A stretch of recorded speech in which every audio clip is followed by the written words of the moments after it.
කියනවා. පැහැදිලිද? පහ සඳහන් එක් එක් භාගය සඳහා තුල්‍ය භාග ලියන්න කියලා කියනවා. පුතේ මෙහෙමනේ. ඔයාලට මම තුල්‍ය භාග ලිවීම සඳහා ක්‍රම කීයක් කියලා දුන්නාද? ක්‍රම දෙකක් කියලා දුන්නා නේ. මොනවාද ඒ ක්‍රම දෙක? හරය සහ ලවය එකම සංඛ්‍යාවකින් වැඩි කරලා ඊට පස්සේ හරය සහ ලවය එකම සංඛ්‍යාවකින් මොනා කළාද? බෙදලා. එහෙනම් ක්‍රම දෙකක් ඔයාලට කියලා දුන්නා තුල්‍ය භාග ලියන්න. එතකොට ඔයාලට පුළුවන් පුතේ මේ ක්‍රම දෙකෙන් ඕනම ක්‍රමයක් තුල්‍ය භාග ලිවීම සඳහා මොනා කරන්නද? භාවිතා කරන්න. පැහැදිලිද? හැබැයි දරුවනේ හරය සහ ලවය එකම සංඛ්‍යාවකින් ගුණ කරලා තුල්‍ය භාග ලියන්න හැම භාගයකටම පුළුවන්.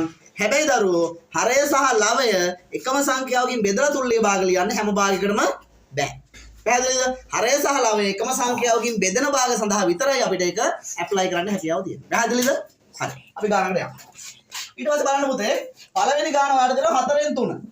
4න් 3. දැන් පුතේ මෙයාට තුල්‍ය භාග ලියනකොට හරිද අපිට පුළුවන් හරය සහ ලවය එකම සංඛ්‍යාවකින් වැඩි කරන්න. ඔයාට කැමති සංඛ්‍යාව. කීයෙන් වැඩි කරන්නේ? දෙකෙන් වැඩි කරලා ගමුද? හරිද? දෙකෙන් වැඩි කරමු නේ. දෙකෙන් වැඩි කරලා ගමු. හරි. ඊට පස්සේ දරුවෝ 3 2 කීයද? 6යි.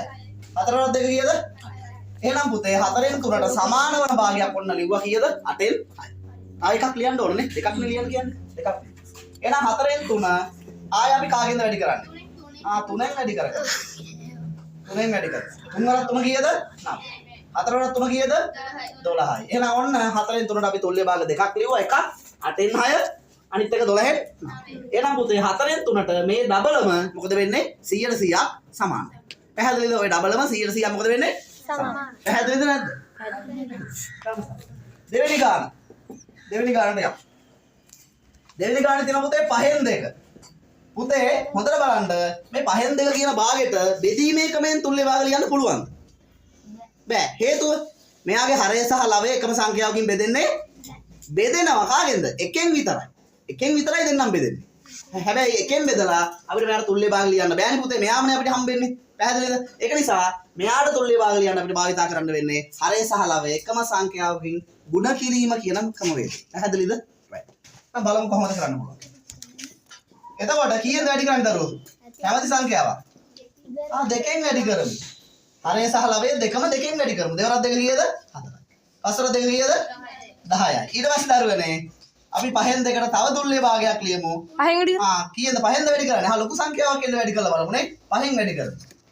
5න් වැඩි කරමු නේද ළමයි? එහෙම කරමු. එහෙනම් පස්වර දෙක කීයද? 10යි. පස්වර 5 කීයද පුතේ? 25යි. පැහැදිලිද නැද්ද? පැහැදිලි. 3න් වැඩි කරා. 3න් වැඩි කරා. හරි. ඔයාලට පැහැදිලිද පුතේ? තේරුණා නේද? right. හරි. හරි. ඔය විදිහට තමයි පුතේ අපිට මේ ගාන විසඳ ගන්න පුළුවන්. එතකොට අපි තව ගානකට